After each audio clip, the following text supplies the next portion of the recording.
పడుతుందా మాత్రం ఉండొచ్చు. నైట్ ఆడ ఇష్టం ఉండదు.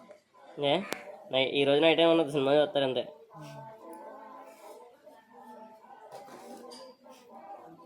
నైట్ ఎప్పుడు చూడలేదు కదా, లైటింగ్ బోల్డ్ బాగుంటుంది. లైటింగ్ ఉండదు కదా, జెండీలు ఎక్కేసి వచ్చేది పెట్టి ఉగాది పెట్టుదాం. ఉగాదికి ఏముండదు చెప్పలే చూసుకుంటే అసలు జడ్డింగ్కి దానికి కంపారిజన్ లేదులే.